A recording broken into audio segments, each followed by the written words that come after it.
पर हमारा बेटा हमारे साथ नहीं है, इस बात से दुख है। हमारा दुख कम कर दीजिए। 2 साल हो गए हैं, हमारे बेटे वनवास भुगत रहे हैं। महाराज, अब तो उन्हें रायगढ़ लौट आना चाहिए ना। आप अंत मत देखिए। हमें तो ऐसा लगा था कि आप आते वक्त उन्हें रायगढ़ वापस लेकर ही आएंगे। पुतला रानी जी, हम भी यही चाहते थे। इसीलिए पनहलगढ़ पहुंचने से पहले ही हमने उन्हें खलीता भेजा, शंभू राजे मिलने आइए। लेकिन खलीता मिलने के बाद भी शंभू राजे मिलने नहीं आए। हमें तो इस बात पर विश्वास ही नहीं होता कि संदेशा मिलने के बावजूद वो आपसे मिलने नहीं आए। आप उनकी माता इसलिए आपको ऐसा लग रहा है, लेकिन रानी जी सच तो ये है कि शंभू राजे मिलने नहीं आए। हम पनहलगढ़ रुके थे, शंभू राजा को खलीता भेजा कि शंभू राजे हमसे मिलने आइए, परंतु शंभू राजे तो आए ही नहीं, बल्कि खलीते का जवाब तक नहीं दिया। ना कोई संदेशा, ना कोई निरोप। फिर हम भी चले आए। अब शंभू राजे क्यों नहीं आए, ये उन्हें ही मालूम होगा। शायद बहुरानी की तारीख नजदीक आई हो, उसी गड़बड़ी में होंगे तो भूल गए होंगे, है ना? शायद ऐसा ही कुछ हुआ होगा। हम इस बारे में बात करेंगे दरबार से आने के बाद।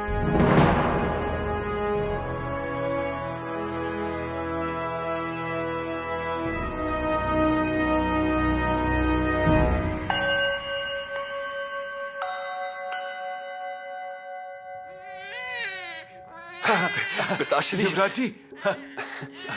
जलेबी जलेबी जलेबी। अरे आपको लड़की हुई है। माँ भवानी माता। माँ बेटी दोनों ठीक हैं, कोई चिंता की जरूरत नहीं, और बच्ची भी बिल्कुल स्वस्थ है। क्या? पुष्ट से भरी। अरे शाबाश। चलिए जाइए और गणों जी को बोलिए हाथियों को निकाले। हाँ, और साथ में झूले में शक्कर की गोनी भी डाल दीजिए। और श्रृंगारपुर में आज शक्कर बांटेंगे हम। हाँ, ये पीलाजी राव नाना जी बन गया है, ये बात सबको मालूम होनी चाहिए। पिताश्री। जमाई बाबू, अब हमें मत रोकिए। आज श्रृंगारपुर में घर घर में मिठाई बांटी जाएगी। हम राज्य की सीमा पर तोरण लगाने वाले हैं, कमानी बनाएंगे। कमानी किस लिए? अरे महाराज जी आ रहे हैं। हा? तो फिर अरे उन्हें पोती हुई है ये सुनकर क्या वो रायगढ़ पर रुकेंगे? सिर्फ खबर सुनते ही महाराज जी घोड़े पर सवार हो जाएंगे। जी हाँ, लेकिन पिताजी पिताश्री इतने व्यस्त होते हुए। अरे व्यापार काम काज ये सब एक और है, और पति होने का सुख एक और है। हाँ, अरे छोटा सेवक हो या छत्रपति जी, सबकी भावना एक जैसी ही होती है। अच्छा, अब हम चलते हैं, हमने तैयारी करनी है। सबसे पहले महाराज जी को खलीता भेजना है। ये लीजिए खलीता। ये सब युवराज जी की ओर से आए हुए जवाब के खलीते हैं, आप ही पढ़कर देख लीजिए।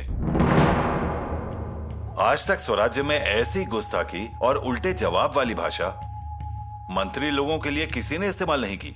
ये खलीता लगान माफ किए हुए विषय के बारे में। जी महाराज, अकाल के नाम पे युवराज ने किसानों को लगान माफ किया, कुछ लोगों को आधा लगान माफ किया, और ये सब कुछ स्वयं किया, पूछा तक नहीं। और जब मैंने खुलासा मांगा तो रायगढ़ पर किसी को खुलासा देने के लिए हम बंधे हुए नहीं है, ऐसा खलीता भेजा है। माफ कीजिए महाराज, इस जवाब के बाद हमने पूछताछ के आदेश दिए, जब्ती के आदेश दिए, क्योंकि मुहिम के कारण कुल खर्चा बढ़ गया था, इसलिए कठोर होना पड़ा। तो फिर उन्हें किले पर क्यों नहीं बुलाया? जी बुलाया था, लेकिन वो आए नहीं।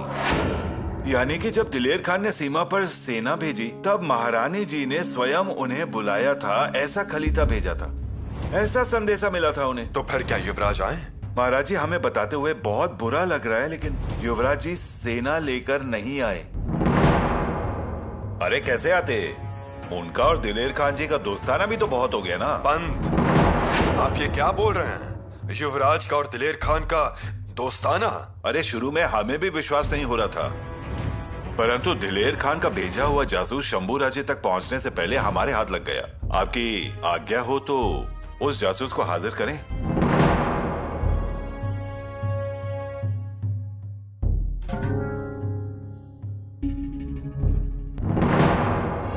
महाराज माफी दे दो, फिर कोई गलत काम नहीं करूंगा महाराज।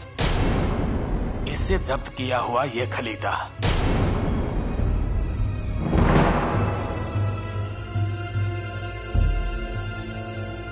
इतना ही नहीं, युवराज जी ने अखाड़े भी शुरू किए थे। बिना अनुमति के अश्वत्थ दल की स्थापना कर दी, शाक्त पंथ की पूजा करानी शुरू की और उनके साधुओं को कुछ भी करने की अनुमति दी। बल्कि जब आप दक्षिण मुहिम में भगवा लहराकर विजय प्राप्त कर रहे थे और हमारी सेना को शत्रु के खून से रंगते समय यहाँ युवराज जी भैंसे की बलि देकर और उसके खून में धोती भिगोकर अनुष्ठान कर रहे थे।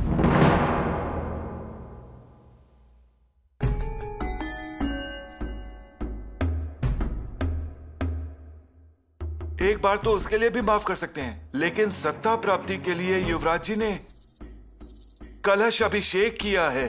महाराज क्षमा कीजिए, कलशाभिषेक मतलब पहला राजा जल्दी मर जाए इसलिए किया हुआ अभिषेक।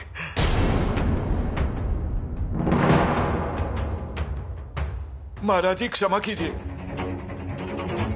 लेकिन ये सब बातें हम सह नहीं सकते। महाराज जी हमें तो आपके अलावा और कुछ भी नहीं चाहिए। महाराज जी आप नहीं होंगे तो फिर कुछ भी नहीं, हम ये सब नहीं कर सकते। मुझे भी युवराज इस हद तक जाएंगे ऐसा सोचा भी नहीं था। हम जांच पड़ताल करेंगे। बिल्कुल महाराज। अभी के अभी कलश अभिषेक रोकने कौन गया था? बालाजी पंत।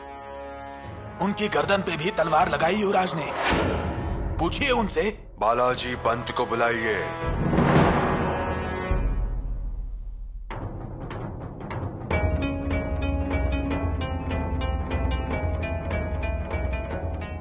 महाराज। चिटनेस, कलश अभिषेक रोकने क्या आप गए थे? हमें सिर्फ हाँ या ना में जवाब दीजिए। कलश अभिषेक रोकने आप गए थे या नहीं? जी। वहां आपकी गर्दन पर तलवार रखी गई थी? जी।